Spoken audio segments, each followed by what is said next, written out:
أعوذ بالله من الشيطان الرجيم بسم الله الرحمن الرحيم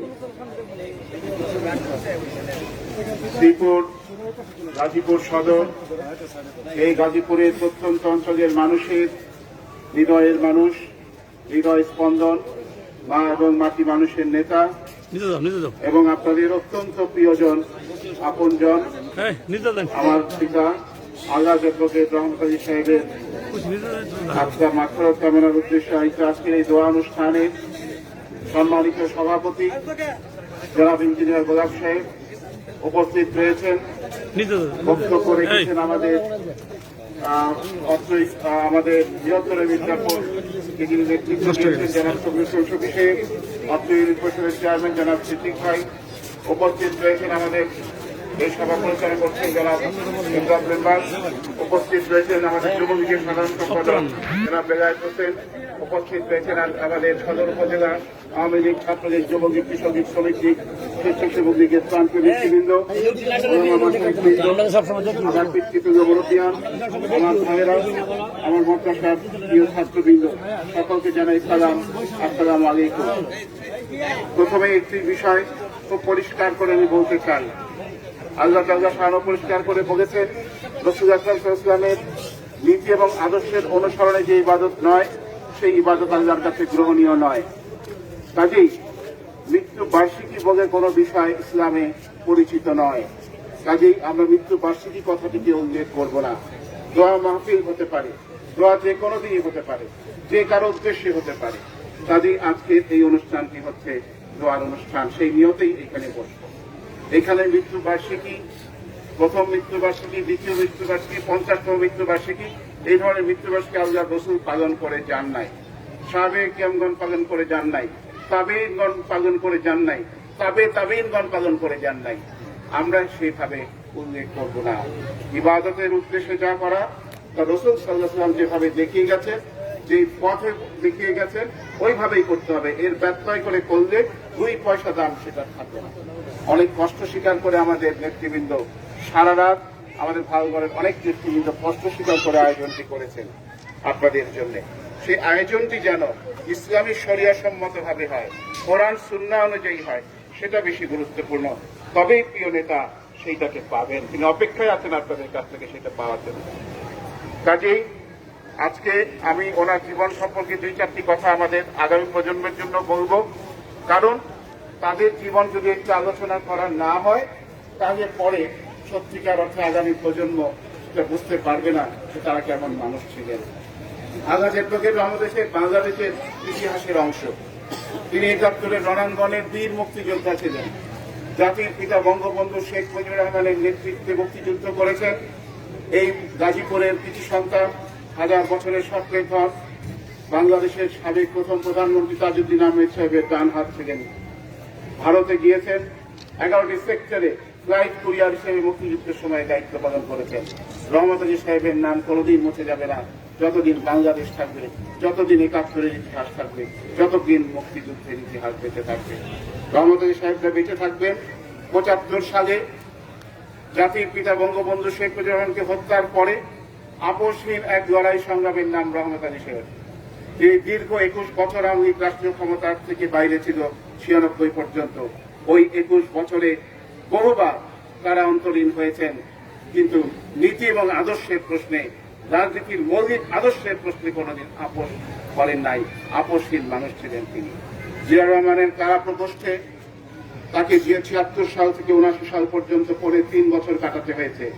সেই কারা প্রকোষ্ঠে থাকাকালীন সময়ে সেই কারারক্ষীরা প্রতিদিন আমার বাবাকে বলতেন, তার থেকে শুনেছি, প্রতিদিন তাকে বলতেন যে আপনার সেলটা যেটা আপনি যে কক্ষে আছেন, এই কক্ষের পেছনে লক্ষ্য করবেন একটা ড্রেন আছে, এই ড্রেনটা দিয়ে আমরা যাদের যে সমস্ত মানুষকে ফাঁসি দেই, সেই ফাঁসি দেওয়া মানুষের রক্ত বয়ে যায়।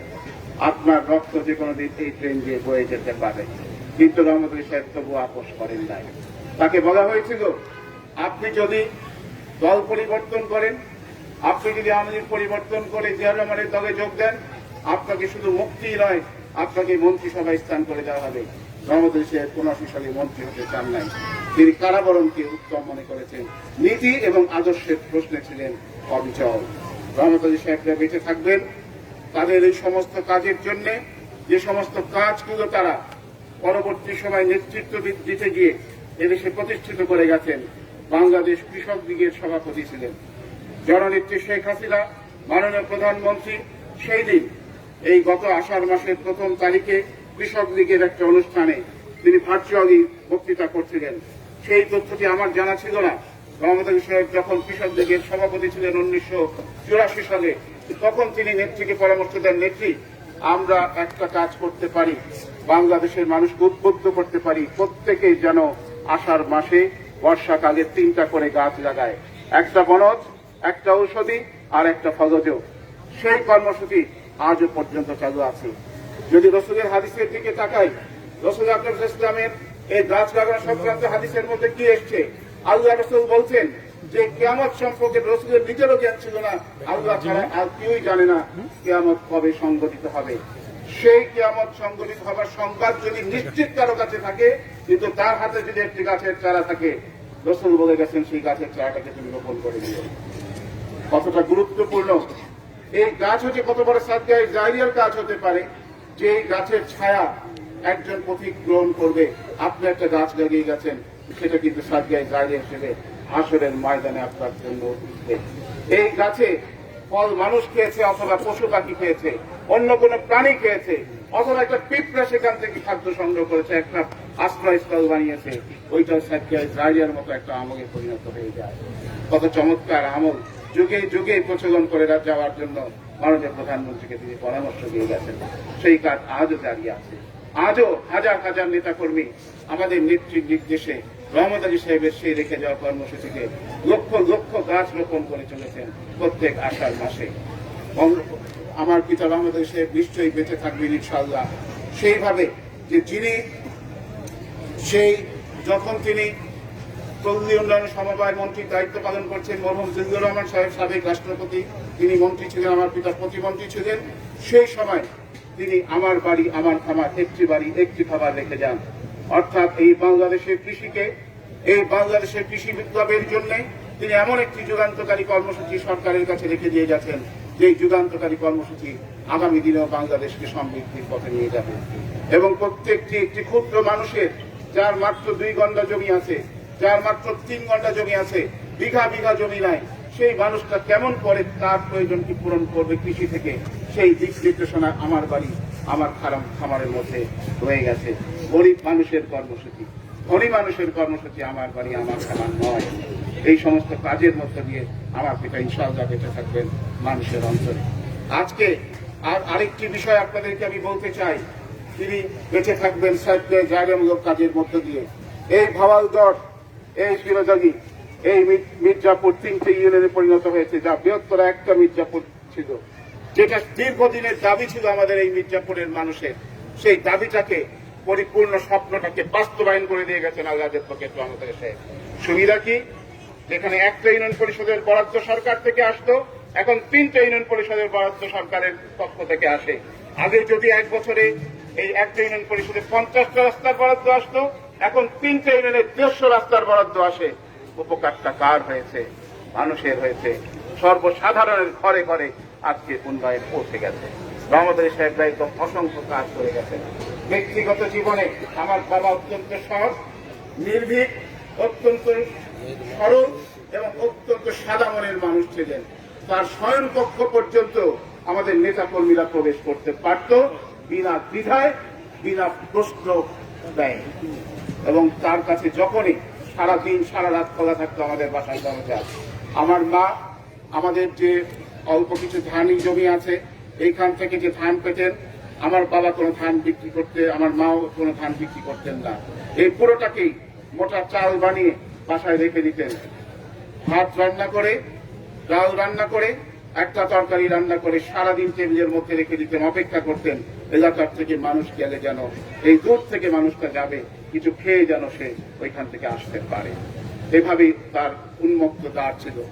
আজকে তরুণ প্রজন্মের রাজনীতি, সে তখনই রহমত আলী সাহেবদের এই স্মরণ সভাগুলো, রহমত আলী সাহেবদের এই আলোচনা সভাগুলো সার্থকতা খুঁজে পাবে, যখন তাদের মতো নিরহংকারী রাজনীতিবিদ হয়ে আমরা উঠতে পারবো।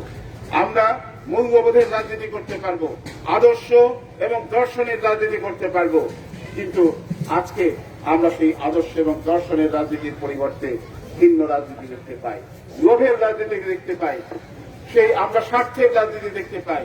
আমরা সেই স্বার্থের রাজনীতির পরিবর্তে, লোভের রাজনীতির পরিবর্তে আমরা নির্লোভ রাজনীতির পথে, রহমতুল শেখদের দেখানো পথে আমাদের এগিয়ে যেতে হবে। আজকে এই আমাদের অঙ্গীকার। আমি বক্তব্য দীর্ঘায়িত করব না, আপনারা অনেক কষ্ট স্বীকার করে আজকের এই অনুষ্ঠানটিতে এসছেন। শুধু ইসলামের দৃষ্টিতে আল্লাহ শানু এই মৃত্যু সংক্রান্ত বিষয়ে যে কয়েকটি আয়াত কোরআন কারীমে নাযিল করে ওয়াদা করেছেন মানুষের কাছে, তার একটি ওয়াদা হচ্ছে কুল্লু নাফসিন যায়কাতুল মউত। আল্লাহর পক্ষে রহমতুল শেখ জীবিত ছিলেন ৭৫ বছর, ৬২ বছর রাজনীতি করেছেন। কাজেই এই মৃত্যুর সাহায্যে গ্রহণ করতে হবে, এই সত্যটি তার ক্ষেত্রেও প্রযোজ্য হয়েছে। এটি তো আশ্চর্যের কোনো বিষয় নয়, এটা তো কোরআনের আয়াত। এই কোরআনের আয়াত তার ক্ষেত্রে কার্যকর হয়েছে। সন্তান হিসেবে মাটি দিয়েছি, সেইখানে আল্লাহ শানুর আরেকটি কোরআনের আয়াত পড়তে পড়তে মনে হলো আরেকটি ওয়াদা পূর্ণ হলো, মিনহা খালাকনাকুম আফিহা নুঈদুকুম আমিনহা নুখরিজুকুম তারাতান উখরা। মাটি থেকে সৃষ্টি করা হয়েছিল, মাটিতে আবার ফেরত নিয়ে নিলাম, আর মাটি থেকে পুনরুত্থান ঘটবে। সেই সত্য আজ সত্যে পরিণত হলো। কোরআনুল কারীম এই জন্য মানুষকে হেদায়েতের জন্য একটা পরিষ্কার কথা বলে দিয়েছে। সূরা মুলকের আয়াত 2 আল্লাহ শানু পরিষ্কার করে বলেছেন, আল্লাযী খালাকাল মাউতা ওয়াল হায়াতা লিয়াবলুয়াকুম আইয়ুকুম আহসানু আমালা ওয়া হুয়াল আজিজুল গফুর। অর্থাৎ মৃত্যুকে সৃষ্টি করেছি, জন্মকে সৃষ্টি করেছি, এই জন্য সৃষ্টি করেছি যেন আমি পরীক্ষা করে দেখতে পারি তোমরা আমলের দিক থেকে কেমন। অর্থাৎ যার আমল ভালো হবে তিনি সফলকাম হবেন, যার আমল ভালো হবে না তিনি সফলকাম মানুষের অন্তর্ভুক্ত হবেন না। তার ইন্তেকালের পরে, আমার পিতা চলে যাবার পরে সোশ্যাল মিডিয়া থেকে শুরু করে, তার জানাজা থেকে শুরু করে, তার ক্ষেত্রে যে সমস্ত আমলগুলো হয়েছে সেগুলো থেকে শুরু করে আমি কোনো মানুষকে তার সম্পর্কে নেতিবাচক কথা বলতে শুনি নাই। অনেক জাতীয় নেতার ইন্তেকালের পরে সামাজিক যোগাযোগ মাধ্যমে মানুষকে তার আটকে রাখা যায় না। সে নানান কিছু, যদিও ইসলাম শরিয়া নিষেধ করে দিয়েছে একটা মানুষ ইন্তেকাল করে যাওয়ার পরে তারপরে তাকে নিয়ে আলোচনা করা, নেতিবাচক আলোচনা করা একেবারেই চলে না, একেবারেই অনুচিত কাজ। কিন্তু আজকে সোশ্যাল মিডিয়া, যে মিডিয়া আমাদের অনেককেই জাহান্নামের পথ দেখায় দিবে বলে আমি মনে করি, সেই সোশ্যাল মিডিয়াতে কিন্তু আমরা দেখেছি একটা মৃত মানুষকে নিয়েও অনেক নেতিবাচক আলোচনা আমরা লিপ্ত হই। অনুরোধ থাকবে, একজন মৃত মানুষ যে মুসলমান মুমিন, তাকে নিয়ে কিন্তু মৃত্যুর পরে কোনো আলোচনা চলে না, যেহেতু তিনি জীবিত নাই। এটাও আমরা আজকে মেনে চলি না। কাজে আজকে এই আহ্বান থাকবে এই অনুষ্ঠান থেকে, আমরা মৃত মানুষকে নিয়ে মন্তব্য করব না। কিন্তু অনেক জাতীয় নেতার মৃত্যুর পরে আমি দেখেছি মানুষ তাদেরকে নিয়ে নেতিবাচক মন্তব্য করেছে। আমার পিতা আল্লাহর পক্ষে রহমতুল শেখ ৬২ বছর রাজনীতি করে গেলেও তাকে নিয়ে কেউ নেতিবাচক মন্তব্য করে নাই। আলহামদুলিল্লাহ, আল্লাহ সর্বশক্তিমান এখানে আমাদেরকে অনেক বড় সন্তুষ্টির একটা জায়গা রেখে দিয়েছেন। কাজেই পরিশেষে আমি আপনাদের কাছে আমার পিতা আল্লাহর পক্ষে রহমতুল শেখের জন্য দোয়া চাই। দোয়া বিশেষ দিনে চাই না, দোয়া বিশেষ বছর পূর্তিতে চাই না, দোয়া চাই আপনাদের সালাতে, আপনাদের সিয়ামে, আপনাদের কিয়ামে, আপনাদের যে সমস্ত ইবাদত বন্দিগি আছে, ইবাদত বন্দিগিগুলো করবার সময় রহমতুল সাহেব তার গোটা জীবনের ৬২ বছর আপনাদের খেদমতে দিয়ে গেছেন। আপনারা একটু সালাতের পরে 2 মিনিট তার জন্য দোয়া করতে পারবেন না? আপনারা সিয়ামের পরে তার জন্য 2 মিনিট দোয়া করতে পারবেন না? আপনারা আপনাদের যখন সাজদা করবেন সেই সাজদার মধ্যে তাকে একটু অন্তর্ভুক্ত করে নিতে পারবেন না? কাজেই আমি সেই অনুরোধটুকু আপনাদের কাছে সন্তান হিসেবে রেখে যাই। পরিশেষে আল্লাহ সর্বশক্তিমান আমাদের আলোচনা সভা এই কবুল মঞ্জুর করুক। আমাদের নেতৃবৃন্দ যারা অনেক কষ্ট স্বীকার করেছেন, যারা রাত জেগেছেন, যারা এই আয়োজনটি করেছেন, এই দোয়ার আয়োজনটি করেছেন, তাদের সকলের প্রতি পরিবারের পক্ষ থেকে আবারও বিনম্র শ্রদ্ধা জানিয়ে আমাদের ভাওয়ালগড়, বিরোজালি, মির্জাপুর ইউনিয়ন থেকে, প্রত্যন্ত অঞ্চল থেকে আমাদের নেতাকর্মীরা এই খরতাপের মধ্যে কষ্ট স্বীকার করে যারা আসছে তাদের প্রতি কৃতজ্ঞতা জানিয়ে, এবং আমার প্রিয় মাদ্রাসার ভাইয়েরা, আমার ওলামা মাশায়েখ বৃন্দ, তারা অনেক কষ্ট স্বীকার করে দুপুরের খাবারের সময় নামাজের পরে এই খরতাপে অপেক্ষা করে আমাদের সামান্য কিছু আলোচনা শুনেছে। এই জন্য তাদের প্রতি আবারও কৃতজ্ঞতা জানিয়ে এবং সকলের সুস্বাস্থ্য এবং দীর্ঘ কামনা করে আমার বক্তব্য শেষ করছি। আল্লাহ হাফেজ। জয় বাংলা, জয় বঙ্গবন্ধু। আল্লাহ সর্বশক্তিমান আমাদের কোরআন এবং হাদিসের আলোকে জীবন গড়ার তৌফিক দান করুন। বারাকাল্লাহু লানা ওয়া লাকুম ফিল কোরআনিল আযীম। আসসালামু আলাইকুম ওয়া রাহমাতুল্লাহি ওয়া বারাকাতুহু।